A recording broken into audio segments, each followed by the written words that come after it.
Pronto aí, pessoal? Não, peraí. Silêncio, virar pra frente, prestar atenção aqui.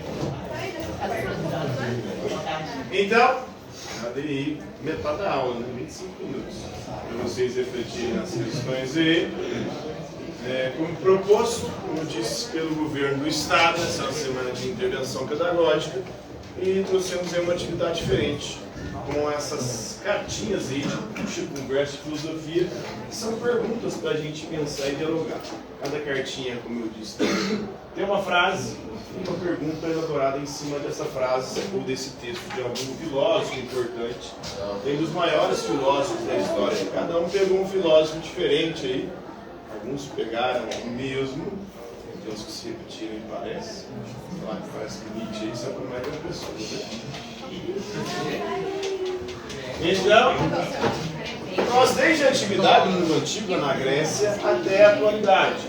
É uma atividade aí para a gente pensar e discutir temas importantes e realizar outras conversas. Então vamos começar a partir dele ali, ó.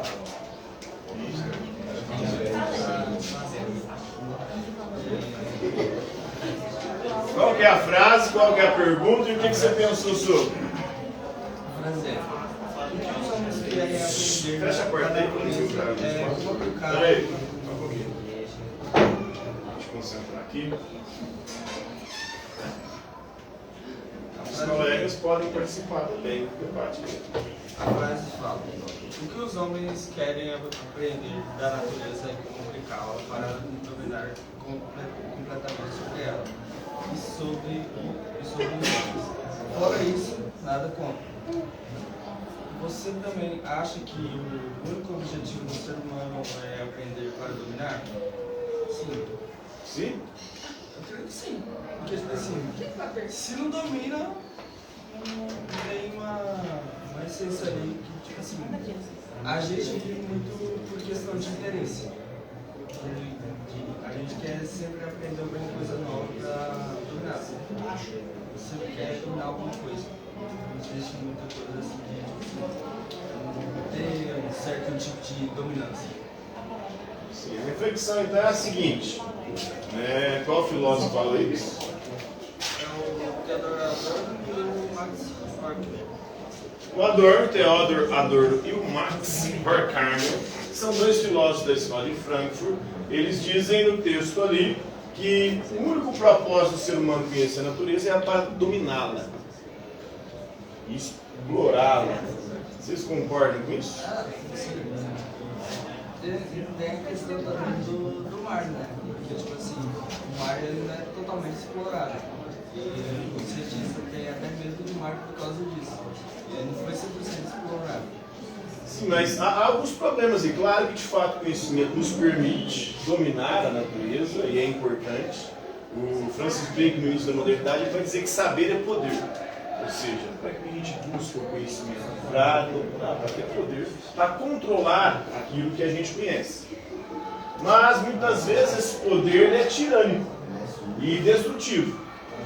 O ser humano, desde a modernidade também, desde a revolução científica, desde todos os avanços da ciência, tem comprometido cada vez mais a própria existência, destruindo a natureza e criando coisas que ameaçam a sua própria continuidade no planeta, né? Então o conhecimento, ao mesmo tempo que nos permite dominar, controlar e ter mais segurança, gera também insegurança. O conhecimento é extremamente problemático, né? Até a invenção da ciência, no século XVII, com a Revolução Científica, o ser humano praticamente vivia à mercê da natureza. A partir do momento que a ciência se desenvolve, o ser humano começa a ter domínio sobre a natureza.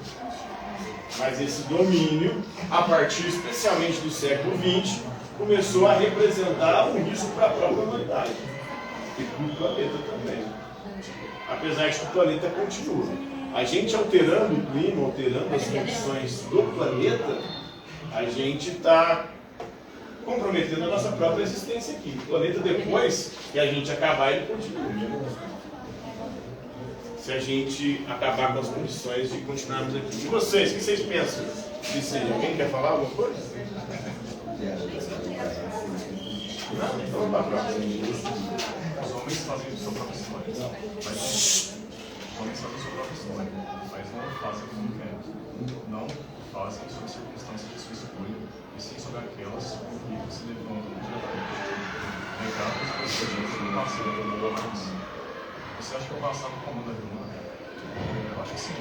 E com base no próprio Marx falar, isso sai no seu surgimento e surgiu com marcos na ciência no seu sistema de percebência e organismo. Eu acho que da mesma forma que a humanidade de forma geral, ela deve ter que lidar com o seu tempo histórico atual, mas também com os eventos que se encaixam nesse tempo histórico. Muito bem. Então Marx fala o seguinte, isso aí é um materialismo histórico dialético, né? O ser humano é que faz a história, mas ele não faz de acordo com o que ele quer e ele entende. Ele faz de acordo com as circunstâncias do momento. Então as possibilidades que a gente tem de fazer história hoje não são as mesmas que se tinha na Idade Média.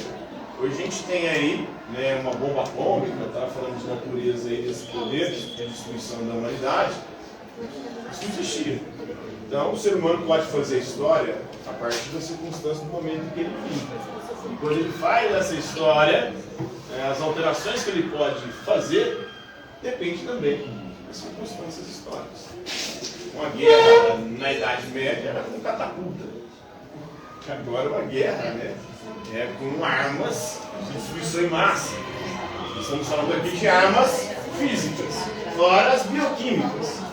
E são proibidas por tratados internacionais, mas alguns governos usam de vez em quando, né? Alguém quer falar alguma coisa? Ou discorda do Marx aí?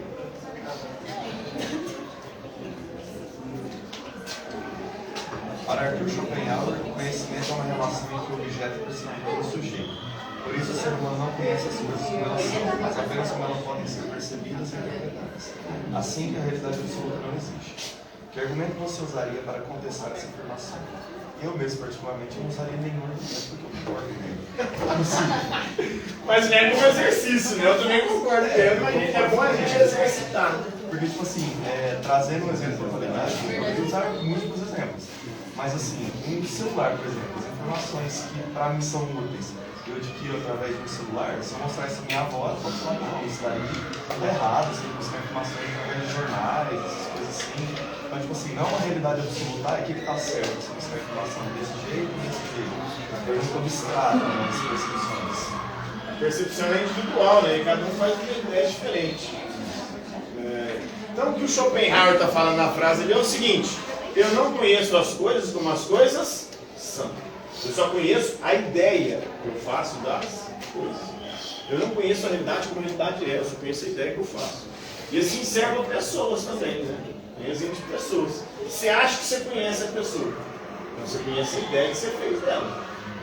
Aí a pessoa não corresponde à ideia que você fez dela, você acha que a pessoa está errada. Não, quem está errado é você. Você que fez uma ideia equivocada dela. Ela continua sendo quem ela é. Aí está o problema. Você faz uma ideia da pessoa. Aí quando a pessoa não corresponde à ideia que você inventou na sua cabeça, você acha que o problema é dela, não, o problema é seu. Você que fez uma ideia equivocada, ela continua sendo quem ela é. Oi? Foi você que fez o plano fingido dela. Ela é fingida. Você acreditou numa pessoa fingida.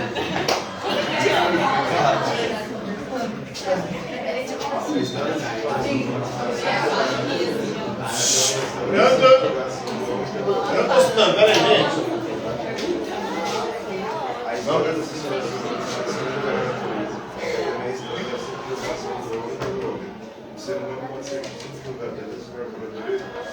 Quem é o pensador?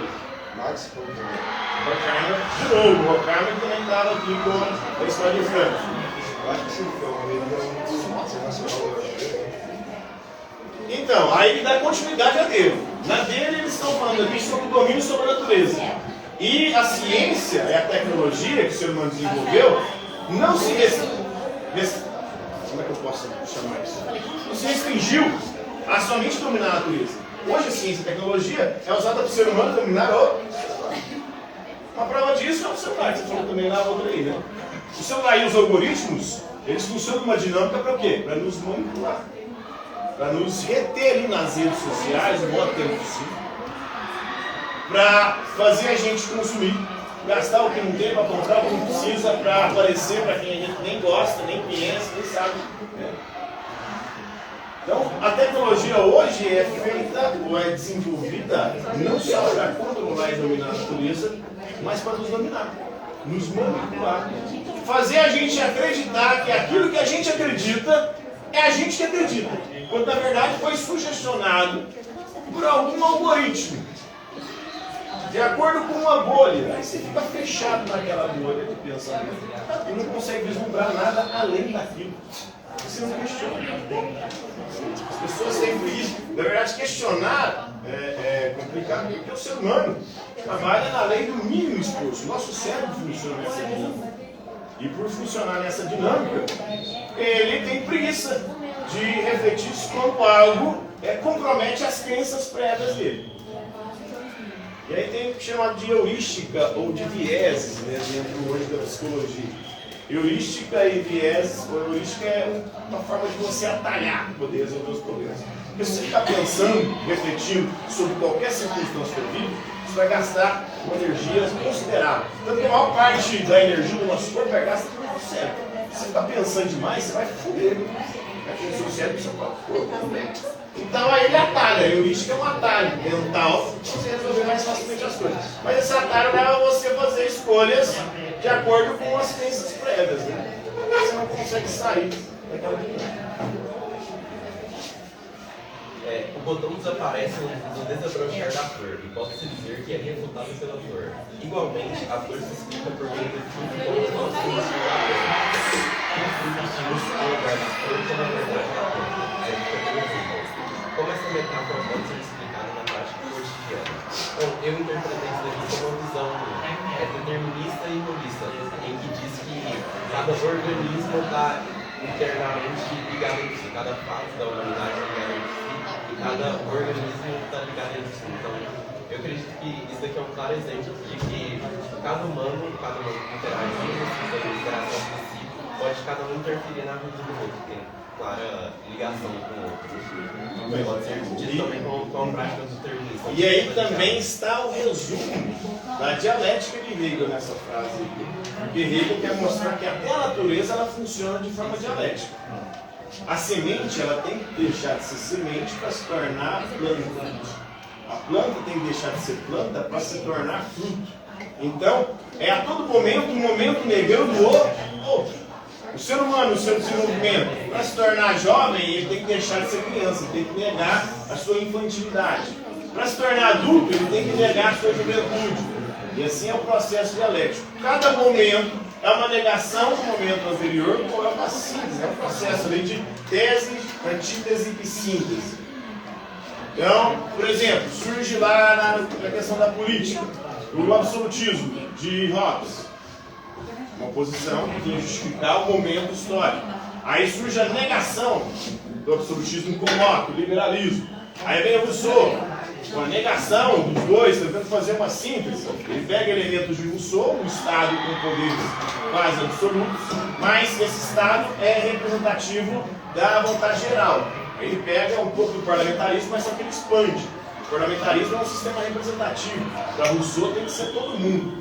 Depois vem Marx é a contraposição de Hegel. Marx é o idealista, para ele são as ideias que movem a história. Para Hegel não, são as condições materiais que determinam as nossas ideias. E aí é o processo dialético histórico aí.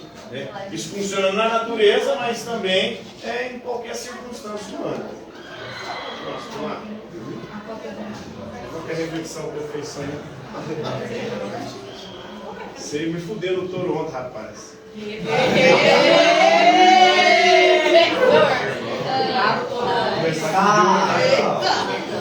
Culpa foi dele, eu queria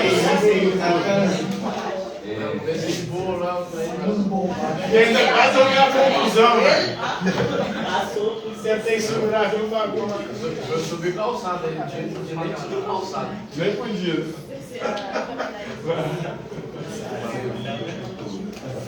Se não concordar com nada do que diz, mas defenderei até a morte em tempos de intolerância e política religiosa, ainda é possível encontrar pessoas que pensam e agem como daí. Isso, Voltaire. Ué, eu acho que pode ter ainda, mas sem dúvida que hoje o que está acontecendo hoje em dia a tolerância está aumentando cada vez mais, né? A gente tem que ter mais respeito, né? Compreensibilidade, né? Eu acho que é muito sentido hoje em dia as coisas. Então, é uma frase que se atribui a Voltaire. Voltaire nunca escreveu essa frase, mas resumia o que ele falava. Voltaire diz o seguinte: eu posso não concordar com nada daquilo que você diz, mas defendo até a morte o seu direito de dizer. E isso é uma defesa da liberdade de expressão absoluta. Será que podemos falar o que quisermos e bem entender sem nenhum tipo de restrição? É complicada essa frase, né? É tensa. Hoje a gente vive nesse momento de polarização. Eu já acreditei e defendi isso, principalmente quando eu me fudi e ferrei por causa disso. Eu defendi a liberdade de expressão irrestrita. Porque eu falei algumas coisas, que eu tomei alguns processos por causa dessas coisas que eu falei. E aí eu queria, né? Mas hoje eu pensando melhor, tem algumas coisas que é bem complicado a gente defender, né? De forma irrestrita. Principalmente a propagação de fake news, coisas que pode levar gente a tomar decisões equivocadas que pode comprometer a própria existência dela, a morte. Né? Aí eu comecei a rever, principalmente depois da pandemia. Né? Pandemia, a galera inventando um monte de mentira que levaram muitas pessoas a se exporem ao vírus e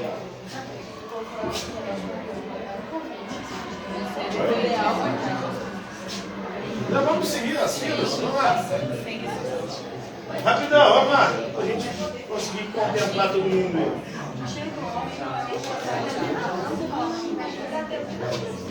É o Zygmunt Bauman, né?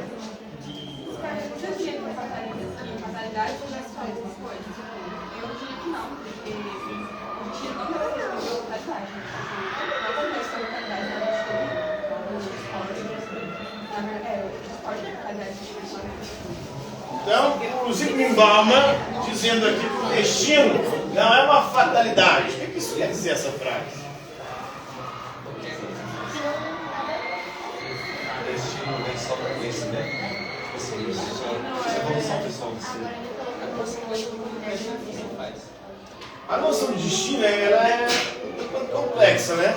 Porque destino quer dizer algo que você não tem um controle. É diferente de livre-arbítrio, de liberdade. Porque na liberdade você escolheu aquilo. Então, o destino, ou seja, aquelas coisas que acontecem que a gente não tem um controle, não é uma fatalidade. Mas é algo programado. Mas programado por quem? O que nos acontece, o que nos acomete, não é uma fatalidade. Ou seja, não é obra do acaso. Mas quem está fazendo o bagulho, mexendo os pauzinhos? Para quem tem fé, é Deus, é a providência divina. Está ajeitando tudo ali, realmente. Para a galera marxista, por exemplo, né, ou de esquerda, são os poderosos que estão ali com seus instrumentos de dominação a nos manipular, a nos alienar, a nos ludibriar, oprimir, enganar. Próximo.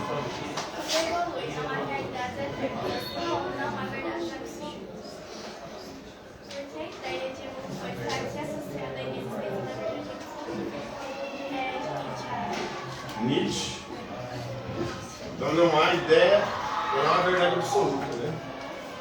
Então, como tudo evolui, nada continua sendo o mesmo. Então, tendo essa evolução, a verdade ela pode mudar, ela não pode ser mais absoluta.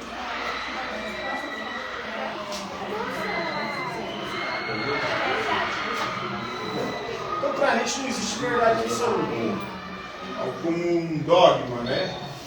Porque toda verdade ela é histórica, ela é fruto do seu tempo. As verdades vão mudando à medida que o tempo passa. O que era verdade, por exemplo, no mundo antigo, não era mais verdade na Idade Média, que não era mais verdade na modernidade, que não é mais verdade hoje em dia. Então, a crença em algo como verdadeiro é, na verdade, uma crença. E essa crença muda com o tempo, de acordo com o que as circunstâncias vão mudando. Né? Então, para ele, toda a verdade é histórica e geográfica. Depende do lugar e do tempo que você está. Para Nietzsche.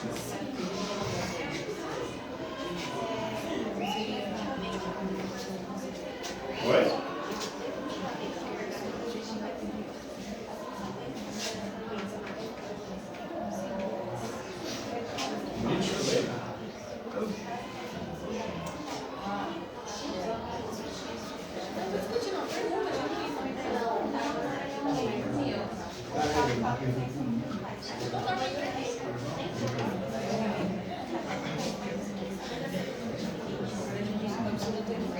Então, Nietzsche está falando o seguinte, até por conhecimento tem limite. Tem coisas que eu não quero saber. E que não importa saber. Isso vale para todo mundo, né? Cada um de vocês aqui, por exemplo, tem seus limites de conhecimento. Tem as coisas que vocês querem saber, cada um. E tem as coisas que você não quer saber, que você não gosta de saber, que não gosta de aprender. Tem as matérias aqui da escola que vocês gostam, as matérias que vocês não gostam. E tem gente que não gosta de matéria nenhuma, né? Mas gosta de outras coisas. Porque quando você gosta de algo, você quer aprender sobre aquilo. Tem gente que pode não gostar de nada de escola, mas, por exemplo, gosta de carro, gosta de moto, gosta de bicicleta, gosta de alguma outra coisa fora do que é ensinado aqui. E quando você gosta de uma coisa, você quer conhecer aquela coisa. Até vai para relacionamento, né? Quando você está gostando de alguém, você quer conhecer aquela pessoa. Então, quando você gosta, você quer conhecer. Mas o conhecimento sempre é limitado. É de acordo com os seus gostos, os seus interesses. É o que eu estou falando aí, por isso que é limitado. Thomas Hobbes desenvolveu seu pensamento filosófico em torno de ideia central, que o bem e o mal são relativos, determinados pelos indivíduos. O bem é o que se quer alcançar e o mal é tudo que se já fugiu. Qual seria a definição pessoal do bem e do mal? Eu acho que seria a pessoa bem ou má, né? Seria a partir da ética da moral dela, quando ela Bem louco, né? tenta respeitar Mas essa frase é problemática do Hobbes, né? Porque o bem e o mal, se ele é relativo, né? Depende de cada um, então você vai estabelecer princípios de convivência. Tem que ter um arcabouço mínimo ali de princípios para poder a gente conviver em sociedade. Porque senão, não concordando em nada, eu posso fazer alguma coisa achando que é o bem, mas essa coisa para outra pessoa é o mal. É problemático. De fato, a percepção do bem e do mal é bem complexa. Mas ao mesmo tempo, deixar Deus dará o relativismo, aí vai ter ainda, porque como é que a gente vai viver em sociedade? Mas vamos lá, próximo.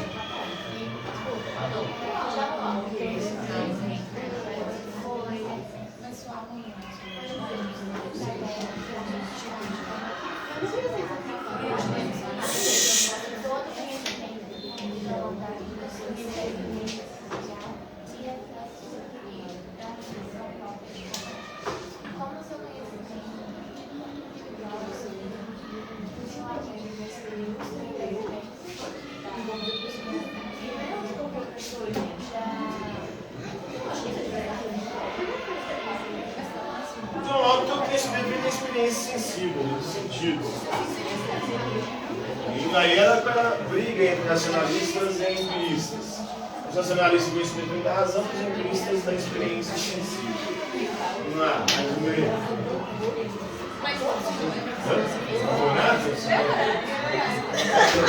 Não, infelizmente não deu para todo mundo aí. Tempo exíguo, né? Pouco. Curto.